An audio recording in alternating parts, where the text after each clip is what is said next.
Good afternoon, everybody, and welcome to the July edition of the Divorce Support Club with me, Claire Macklin, and Natasha Alsop, and our special guest, Tom Nash. I will introduce everybody in a second.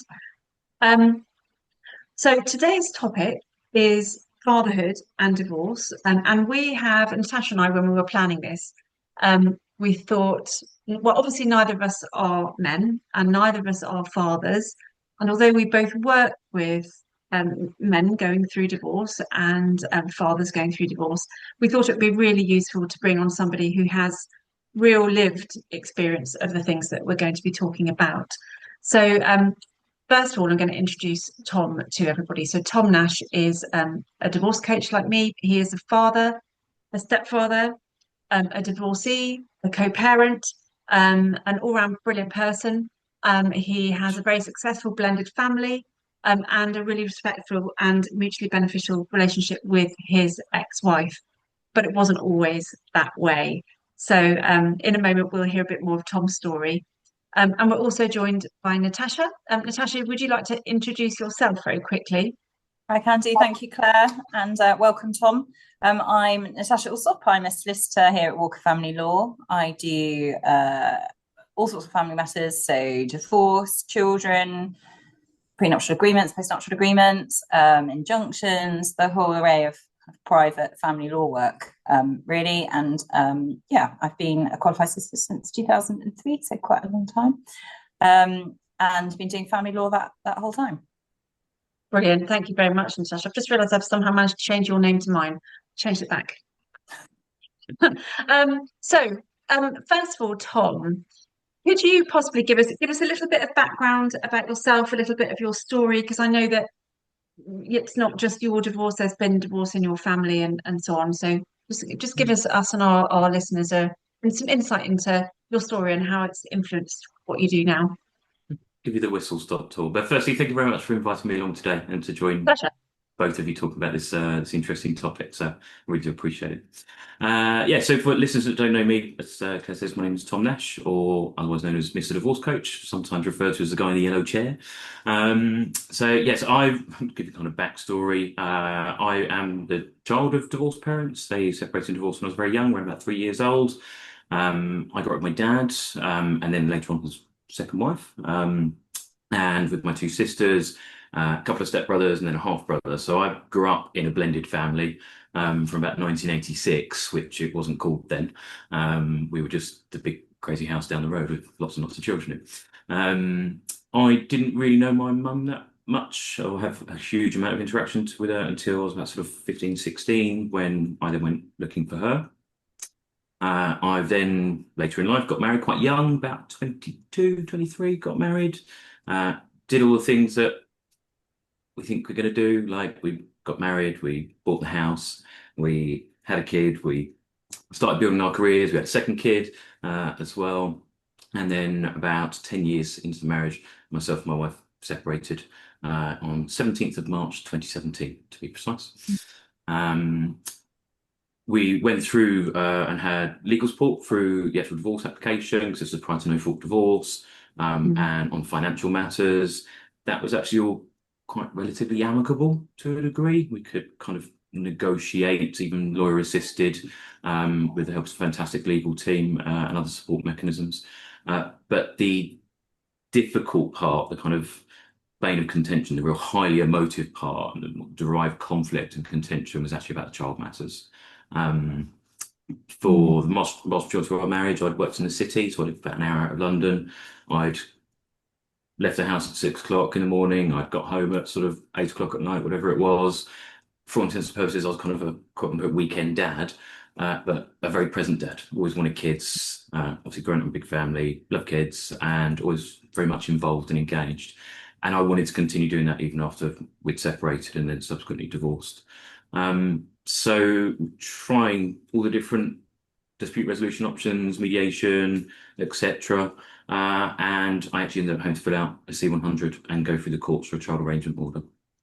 So I've been through the CAFCAS interviews, the FHDRA directions hearings, writing statements, I was a litigant in person for child-related matters. So writing all those emails, like without prejudice, like I know what I'm doing, pretending I'm the lawyer, learning it all as I go, and all the Mhm. way kind of fumbling through it quite a lot. Mm. Uh, Around about that time, I had started retraining in coaching, and quite a diploma in coaching, and then I started getting interested more in terms of how people operate, how they think, how to deal with difficult situations psychologically and mindset, etc. So I then started also retraining an extension of my coaching diploma in things like NLP, neurolinguistic programming, which both you and I are last practitioners of, CBTs, cognitive behavior, and something called timeline therapy and hypnotherapy. So it's kind of mixing some of those exercises and therapeutic methods to help people with kind of mindset and emotional release. Mm. And in all honesty, credit where credit's due is actually I say my new partner, been together for about 8 years now. Um, it was actually her the one evening that said, when I was completing my training, you could use these skills to help other people, Mm. particularly other guys who maybe have, rightly or wrongly, but for me wrongly, have a bit of the stigma walls come up when we say that talking to someone, seeking some help. We mention therapy or counselling, and immediately it becomes defensive. There's nothing wrong with me, you know? And actually, that coming at it from a different approach as a coach to be more current and future focused, and then help them understand what they can release emotively, psychologically, and also practical changes. And then that was the start of this journey, really. So I formed practice in October 2019, kind of pre-COVID, and it's been what, sort of 5, 6 years, whatever it is now, Yeah, um, working yeah. with clients. Perfect timing for COVID. Literally just before. Yeah, had a whole Yep. go-to-market strategy that went out the window 6 months later, Yeah. Mm. and we Mm. all pivoted to be online networking. And but in many respects, it is actually I found a lot of positives come from that, particularly as it pertains to clients that we work with, and for other collaborators, lawyers, mediators, barristers, child psychotherapists, so on and so forth. You could network and collaborate a lot more and more accessibly in just Yes. in kind of your own little region, and it also made more accessible to clients as well, Yes. You can put which I together found the hugely right different. team, can't you, for the right team for the person and the case, Yeah. and so on. But so I'm really interested, Tom, to hear what are some of the particular themes that you perhaps see emerging in your practice when you're working with fathers who are navigating their way through. Yeah, sure. Well, I work with men, women, and couples, Mm. um, purely by default, not by design. I would say when it comes to a one-on-one work, it's typically probably about a 70-30 bias men to women. Right, so a Yep. lot of my clients are men. And more often than not, they typically are dads, give or take, I would say for a good 9.5 times out of 10, they're fathers. Mhm. And there's a lot of common themes, but there's also, as you say, kind of emerging ones. So there's a whole host of, we were saying the other day, when we were kind of doing a bit of talking about this topic, where a lot of people call them myths, but actually they're very authentic and genuine Mhm. fears, right? Yes. And those statements that we've all heard, and non-gender specific, but I'm going to lose my kids. I won't Mm. see them. My time with them is being dictated. I'm being punished. The process or the courts are going to be are against me, Mm. and all those types of things that come in as very natural fears. But I think some of the things that I've seen to answer your question about what's been developing is a lot of those absolutely warranted fears. They have evolved and shifted a little bit because, of course, the aftermath of COVID, there are a lot more working from home parents. There's a lot more flexi working. I've also seen, particularly in the last 5 years, a lot of clients where actually the dad has been the quote unquote primary carer, or they have been the stay-at-home parent in many instances as well. And it's Yeah. actually the wife that has built the career, but those fears are still present.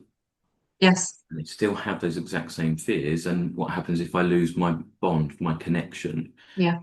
They're also looking at themselves in terms of like, who am I? Identity Mm. crisis. Mm. How can I get past these thoughts, feelings, and emotions, these experiences? Yes. Practically, what changes? And that's all just around the children piece. You've then also got things like finances, moving, and the same fears that everybody has. Yes. Yeah. I always compare it to, if you've got your whole life is on a blanket in front of you and you take the corners of the blanket and throw it up into the air, you don't know where each bit is going to land. And it is it is really frightening. So I think it's probably really useful for us to perhaps look at some of those fears that you've highlighted in perhaps a little bit more depth. So, for example, the fear that you're going to lose your children, and that the family courts are perhaps biased against men is something that I hear quite often. So, what's your approach when a father comes to you with those kind of worries? And I'm going to ask Natasha as well for her input from a legal perspective as well in a minute. Calming those fears about what the reality is. Very often it's very quick to go to or even see and read and witness those the horror stories, right? The really negative stories. What we don't actually see enough of out there in all different forms of media are the positive outcomes, the positive stories, even where people have managed to go through a difficult situation. Like I said, I went to the point of filling out C100s and going through a first and second hearing of a court-based process. And now me and my ex-wife have shared holidays together with our respective new partners and all the kids, right, and got to a better place. But it's helping to kind of re-educate about there is a lot of positive stories out there, and it's about how to kind of reframe that and help them understand it and re-educate them. Yes. Yeah, it's And very easy, isn't it, to get sucked into, if you're looking at Quora or Reddit yeah, or even the mainstream media, it's very easy to get sucked into a vortex of very negative beliefs about it all. or even external support Mm, mechanisms, influences, friends, families, etc. yes. Right, or hearing those other anecdotes of so and so from down the road, right, and we can get immediately hunkered onto that fear. So yeah, it's about re-education, helping them understand the legal process is not biased. There are views that a lot of people said that maybe how it's practiced and how it can be portrayed can feel that way. But the other sense I get when dads are talking about, let's say, a court-based process is that they feel that they're on trial, that they have a mental picture in their mind that it's going to be that they are in kind of Crown Court, criminal court, on trial, that they're being tested about their abilities to parent. And that's something else that very commonly comes up. Yes, that's really interesting. So, Natasha, seems like a really good point in which to bring you in to ask about, the difference you've seen in the family courts and how they operate over the last, I mean, you've been practicing for 20 years plus, haven't you? So what changes have you seen?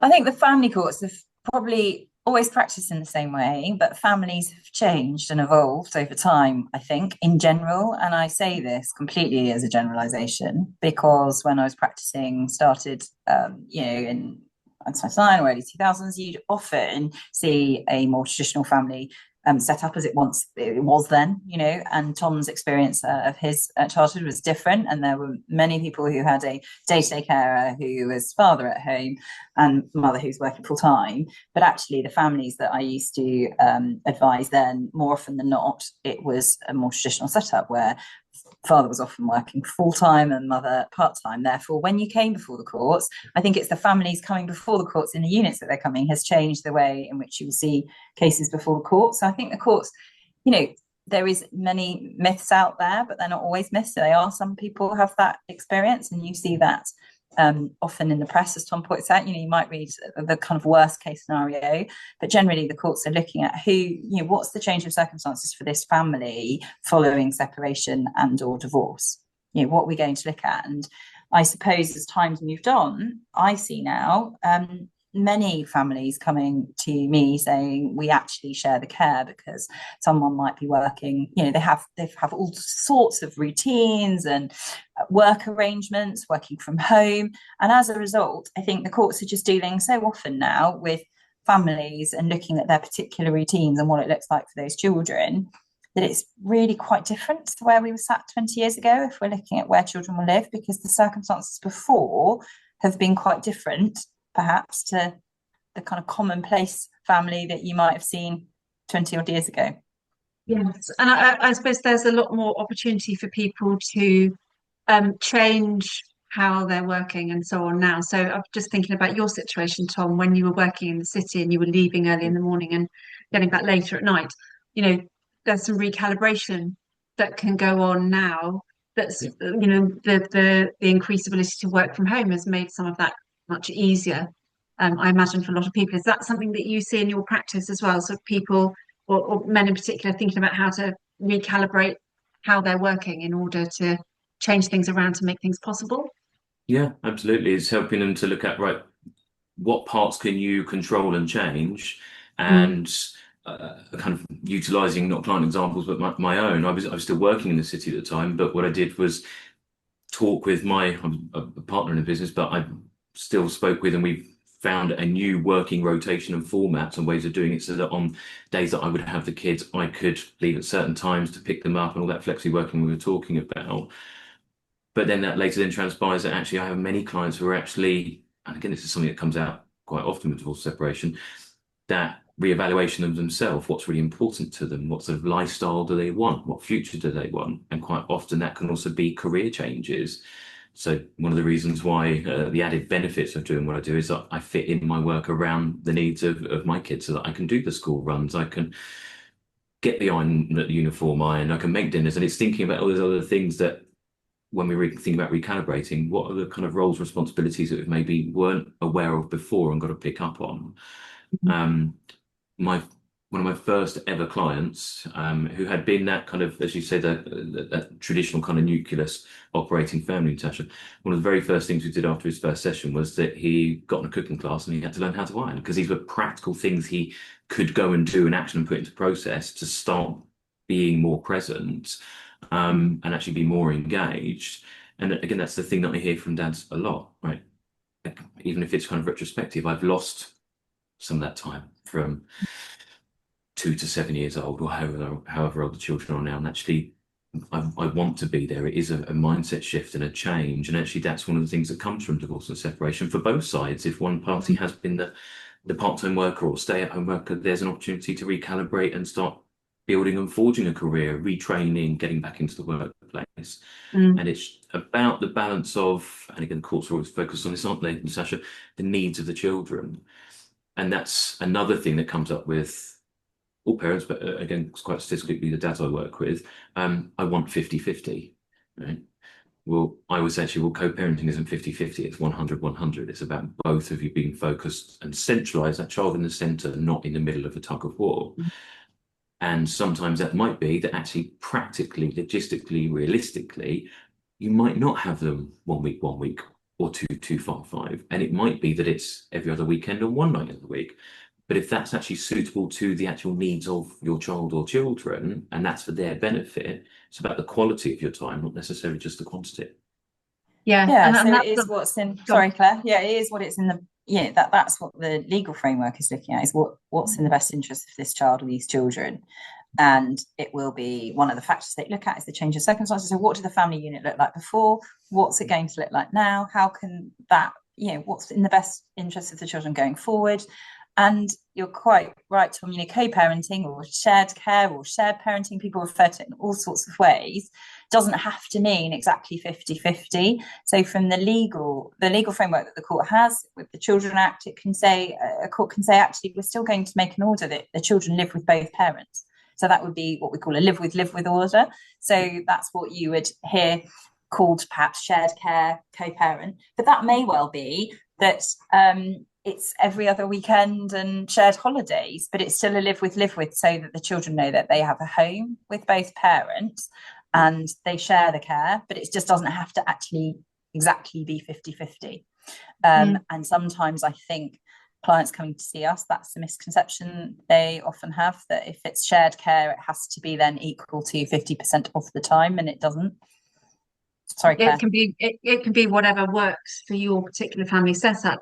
I think something that I see quite often as well is that both of you are having to potentially recalibrate, and I think you were touching on this a little bit earlier, Tom. There's recalibration on both sides. I mean, I don't like to talk about sides in that way, but I mean by both parties. There's often a recalibration on the party who's been working more than the other to sort of maybe take a step back or readjust or do it differently.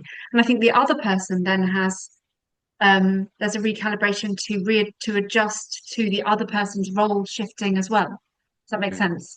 Yeah. And sometimes that causes people sort of anxiety and stress as well, which we both deal with in our practice sort of day in day out. So we mentioned earlier sort of the concern about losing the sort of the strength and the bond, the relationship bond between you and your children, especially if perhaps you aren't with them. I mean, you aren't with them 60% of the time or even 50% of the time. So what kind of things do you suggest to the dads that come to you, Tom, to help keep those bonds really alive and well? Yeah. Uh, Always keeping their contact as strong as they can in all different ways. And there's different, again, age appropriately. Like if they've got older teenagers, then they might be getting blue ticks on WhatsApp, but they might not necessarily reply all the time. They do that when they live with you full time. Right? Mm. But it's, to give you an example, I had a client many years ago. He and one of his children had a real passion, shared passion and bond over a particular topic. And actually, it was about keeping that, maintaining that, and emphasizing that as well. And this was actually when the relationship was quite estranged as well, to ensure that the door was always open, they were always still thinking about them. But one of the things on the flip side of that is, in a co-parenting side of things, if you are the parent that has typically always shared that one thing, I don't know, take them to football, horse riding, whatever it is, like lean into the pros and the strengths of each of you and the skills that you uniquely have as parents. Could be interested, but don't try to encroach and take it over. Find something else to connect with and build new traditions, new memories. And it's a way to start looking at, well, actually, how do I want to parent? Right? Mm. What's my kind of style of approach? What are the things that I want to build with them as well? And it's just about like that engagement with them. They want your presence, not your Yes. presence. Yes, absolutely. I remember talking with a dad client of mine, actually sort of coming up to the summer holidays. It was the first summer holidays that he'd had his daughters for for a longer period of time, and he was really worried about what to do with them because he hadn't spent 2 weeks with his daughters by himself before. And in the end, he went home and he sat down with them and they talked about all the sorts of things they'd like to do. They made this big list. They put this big list up on the fridge. They started researching, where they could go to do some of these things. And then they ended up with having a really brilliant kind of staycation in a couple of weeks with all these different activities kind of dotted around in it. And his relationship with his children really blossomed. So I think there's something here about focusing on what you can do rather than focusing on perhaps what you feel perhaps you are losing. Yeah. Because there are, if it's all about which direction you're facing will affect how you feel about it. Um, I think always. So yeah, so that was quite interesting. And what about dads who perhaps have less contact, really have lots less contact with their children, or even minimal contact with their children? What are some of the ways that they can keep that door open? As you mentioned just now, what kind of things would you Yeah. suggest? So anywhere where they can write letters, cards, anything that they can engage in over that they can actually send through to them. What I would say is if they've got no contact, keep a track record and evidence of that. I've had other clients before where actually what they've done is created new emails for their children, and actually what they do is they maybe write to them once a week, a bit like a diary, so it kind of links with journaling. That also helps them to get some of the thoughts out of their head as well and to process them, but to be able to share parts of their life and what's going on. And there's a really interesting documentary that you can go and find free on YouTube. It's called A Raising Family, as in a raising as in a rubber, a raising family. And it talks about the kind of psychology and the impacts to children as well as the parents. It's an American documentary by a Canadian director. Really, really interesting. But one of the main points that comes from all of that is actually about maintaining any kind of contact in any way, shape, or form, even when you're maybe not getting anything back. Like, that child or those children, whatever you're getting back or not getting back in terms of being ignored, being told that they don't be in contact with you and things like that, that you don't necessarily feel is warranted we're not going to go down a path of talk about alienating behaviours, but those children do deep down, they want to know that you're still there and still present. They want to know that they were loved. And at some point you might have the opportunity to share that email with them of those stories that you've written to those journals over the weeks and months and years. The other thing that I would say, more from a form perspective, and Natasha will be able to kind of contribute here, is this kind of goes back to another field with a lot of dads where, and again, predominantly my dads, who feel that actually that there isn't an opportunity to win, i.e. have any access to the kids. So they feel that actually, well, do I just give up? What's the point? No one's going to listen. No one cares. And actually, it's those dads that I spend a lot of time with. And those are the success stories that we also don't hear about, where actually they have been present. They have taken the steps and the measures. They have tried all forms of direct or indirect approaches, explored what's maybe the elephant in the room or unresolved challenges with the other parent, right? Is there situations that still need to be dealt with and acknowledged, not necessarily agreed over, but discussed or pointed out to or write a letter to about. But then also, if you need to, coming to the right legal support like Natasha to be able to help support you through that process, because you have options, and just don't give up is the thing that I would say. Yeah, I remember working with a client in a situation like that, and we talked about choices. And he'd started off by thinking he didn't have any choices at all. And after we talked about it for quite some time, he realized that he did have choices. He didn't like all the choices he had. And they weren't easy necessarily choices, but he did have choices, and that helped him to sort of feel much more positive about it. It's much more, there is something I can do. Natasha, you were going to. Yeah, and I was just saying that those cases, that's really interesting what Tom's saying about the various, which is so true. But I would, the various methods of trying to maintain that contact. Those cases are really, they're not common, but they do happen. And I just want to reassure people, if there's anyone listening to this, really, because the amount of clients that come through our doors and say we've reached an agreement, we've either gone to mediation or we've looked at other alternative dispute resolution ways of reaching an agreement, and we've got a parenting plan, and everything's, so many people come through for other things and say our children is the best part. We've managed to find a way through, and for the last 2 years now it's been working. So there are lots of success stories, but in the very small cases, as Tom's saying, that does happen. And I can understand then why Tom would see some of those people, as you probably will, Claire. It is so difficult for that minority, where particularly a father who feels really estranged from their children through no fault of their own. There are also cases that involve quite complex issues of domestic abuse and all sorts of other things. But in the cases where really they just can't work out what's happened, and it's often, so much more complex than anyone can understand as to why that's happened. But you might have teenagers, for example, who just say, Dad, we just don't want to see you. We don't want to spend any time with you. And they're left, they might have gone through the court system. Sometimes they will have a court order, but the children are now older and they might be making their own decisions about what they want to do. I think that as a father, that must, from the clients that I see, is just so difficult for them. So it's quite interesting to hear what Tom's saying. And Claire, presumably you've had people come to you in that situation where, is it acceptance? I don't know. I mean, how do they, I find it really difficult as a legal advisor to help them that last stage, to say, look, they've even got a court order and now their children don't want time with them. It's a minority of cases, but it does happen. So what advice would you then give to those people? So one of the things that I taught, and I sometimes see mothers in this situation as well. The big advice that I give always is to keep the door open and use the kind of methods that Tom's already talked about. But also, you have to hold your belief. It's about holding the belief that one day it will change.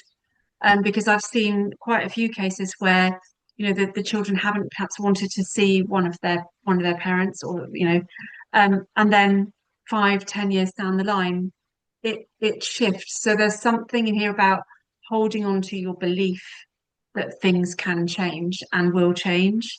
I don't know if you want to add anything to that as well, Tom, and maybe you use a similar approach. I don't know.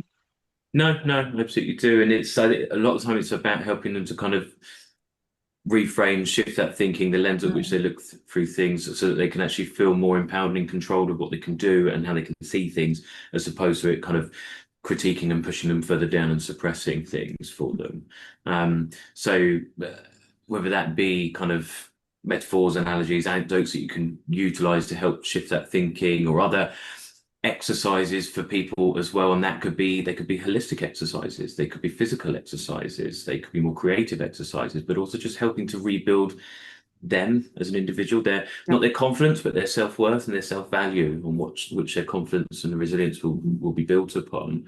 And that then kind of starts to speaking about the things that was mentioned earlier about a loss of identity, right? And who am I, and what's my role, what's my purpose? And that, if it's getting really bad, goes to the opposite end of the spectrum. And we've all seen, and most people know about the scary statistics that are out there about the single biggest killer in men being suicide. And the averages, obviously, they go up and down, but anything from kind of 12 to 18 people per day, or men per day. And then you look at the reasons that sit behind that as well. And it typically is things around clinical depression, isolation, loneliness, right? All the bits around identity and positive well-being, both physically and mentally. So I think it's really important to help people really establish some positive coping mechanisms for them so that they can get to exactly what you're talking about, so they can keep that hope and continue to look forward. Yeah, I remember working with a client and doing a sort of an overview of his whole life. So we split it into a wheel full of different areas of his life, and obviously his relationship with his children was a big important slice of that pie, if you like. But there were other things happening as well. And actually, if he was really big into a particular sport. And he started collecting information about the sport and writing to his children, even though he wasn't seeing them at the time, and reporting that kind of thing. And that sport gave him something, which gave him something else to think about, other than just this one big thing that wasn't right in his life. There were other things that did give him pockets of joy, and times of pleasure. And there were other people that he enjoyed spending time with, and so on. Those kind of things help you then perhaps to keep the faith, keep the belief, and the hope alive. And I would say, if you're in that position where you are, all those fears that we talked about right at the start are playing on your mind, actually we're separating, I'm really now worried that I might lose some time with my children, or I might not see them at all, or there's things that are happening or being said that's raising concerns for me.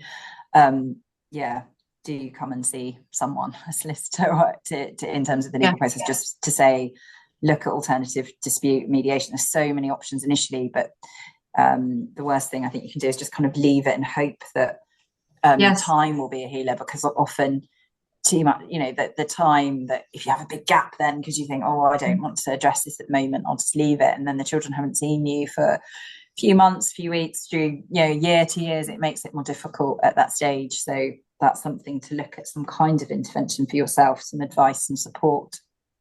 I think that's a really good point.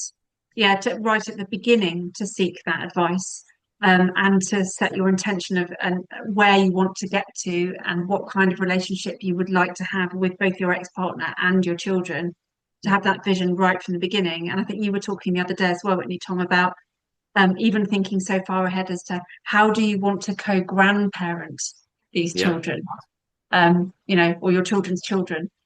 So thinking right into the future, and getting advice to how can I achieve that, and set my intentions to work towards that right from the start. Yeah, something that I'd say several times a week with clients is, let's park that for a minute. Park co-parenting. We've got 3 kids. Your 3 kids have 3 kids. I've got 9 grandchildren.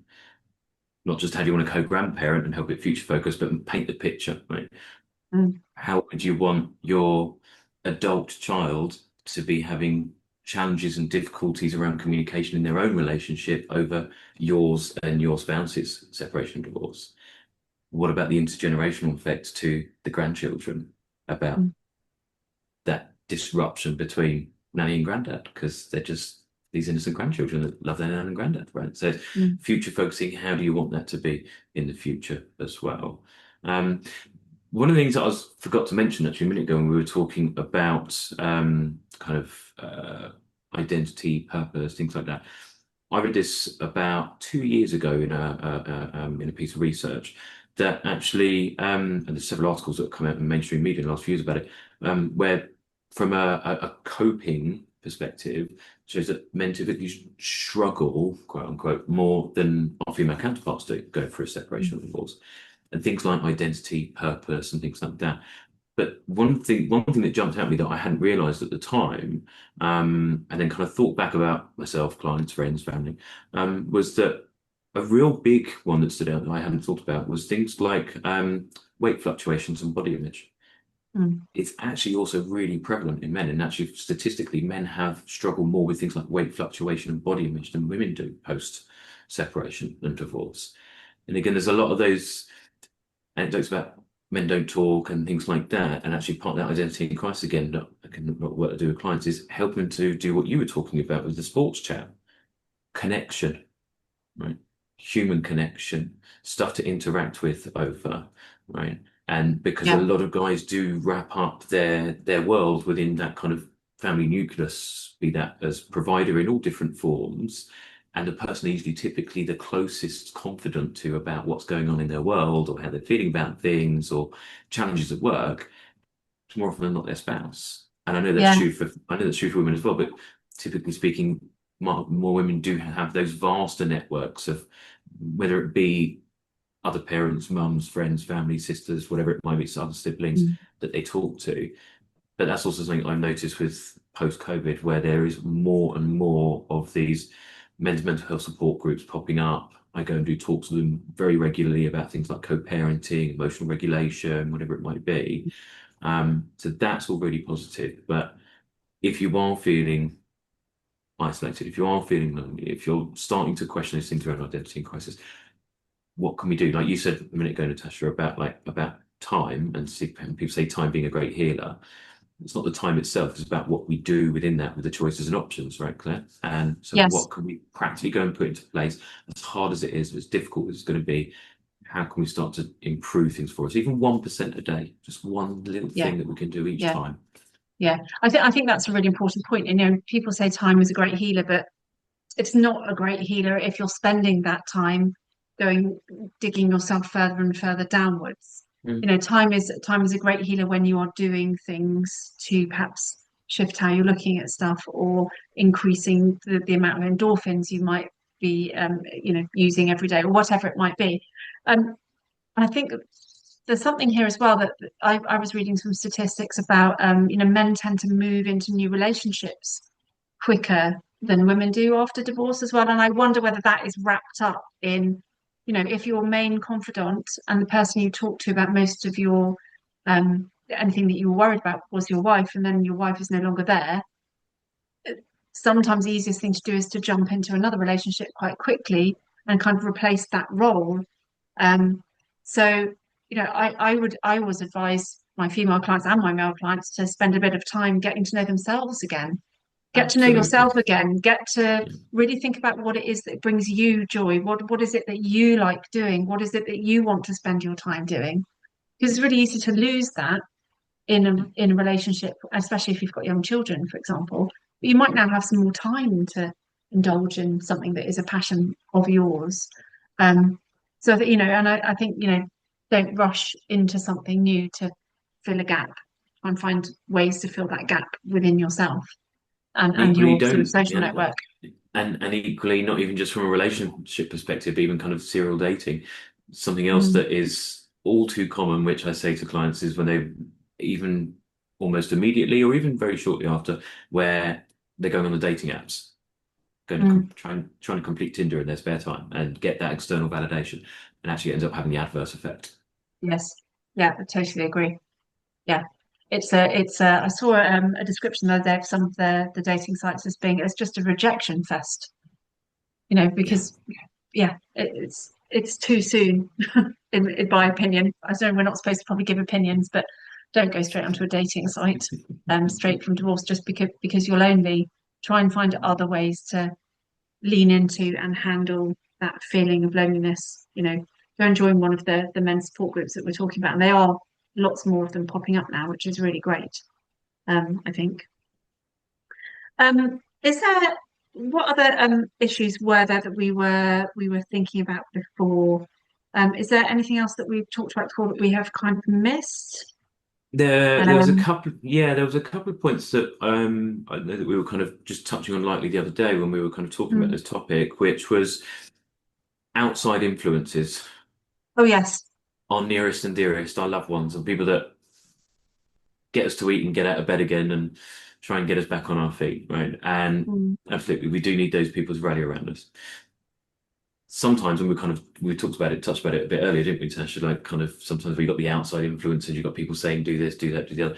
But sometimes it's also that we have to set some self boundaries with our friends, with our family, and it's about looking for the right support, the right Mm. positive support, people that don't necessarily just back up everything that you're saying, thinking, and feeling, but actually also to be challenged as well, because that's where your growth and your change will come from, and you'll learn about the positive options and the choices that we've been talking about today.